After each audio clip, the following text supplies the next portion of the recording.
All right, y'all. So, as you know, I've been tripping. So, I decided to name my traveling vlog, drum roll please, Tiana Be Trippin'. Now, I know that's not grammatically correct, but it has a nice ring to it. And I'm from the South, so we're going to leave it at that. But getting into this video, I was big tripping and took a 1 day trip to New York. First off, kudos to those who travel like this all the time because flying from one place and back all in 1 day is a lot. So into the trip, we left around 6 a.m., which is early but fine for me because as soon as the door closed, I'm asleep. But I was able to see the sunrise and it was beautiful. We landed at around 8:30 and made our way to the only reason we came to New York in the first place, the Book of Hov Exhibit at the Brooklyn Public Library.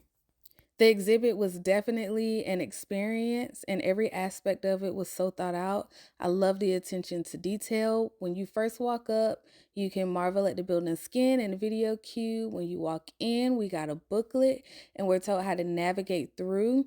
Section 1 was the introduction, where it tells you that the exhibit is presented in like chapters of a book that highlights Jay-Z's journey, career, and impact. The intro was outside, and in section 2, called A Work of Art already, was the open space that we walked through first. In section 2, we were able to see different sculptures, a display of his album covers, paintings, and artifacts.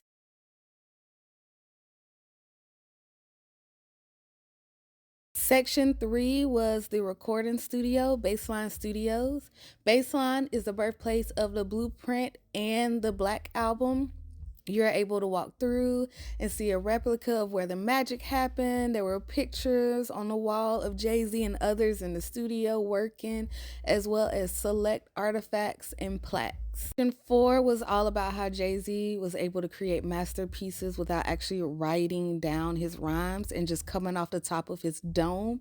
This part of the exhibit highlighted each album, plaque, EP, reel, masters, and took us through the process of having it on the floppy disk to the streaming we have today.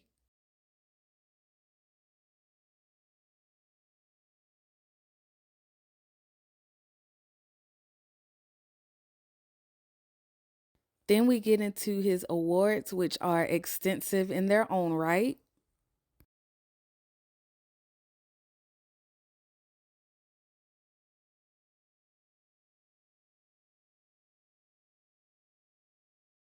We end this section with the magazine wall, which I thought was really cool.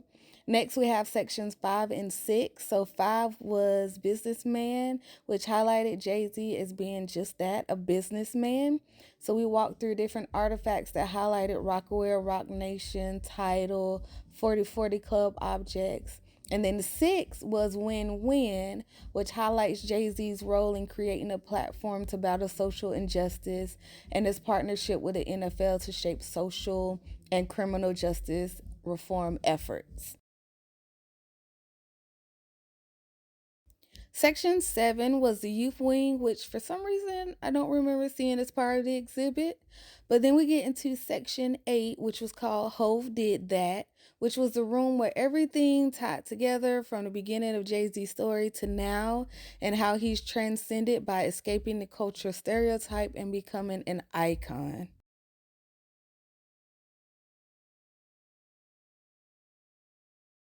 After walking through the exhibit, I was famished. So we decided to stop at a bodega right around the corner. I was too hungry to take a video of our actual experience in the bodega, but I did take a picture to shout him out. We ate on the street while watching the cars go by, and I must say this was surprisingly relaxing, and everyone passing by spoke and was extremely nice. And my sandwich was really good too. After we ate, we made our way back to the airport to head home. Of course, as soon as we sat down, I fell asleep, but before we landed, I was able to catch the sunset. This trip was a lot of fun and I would do it again. So stay tuned and catch me on my next trip, but until then, stay tripping, y'all.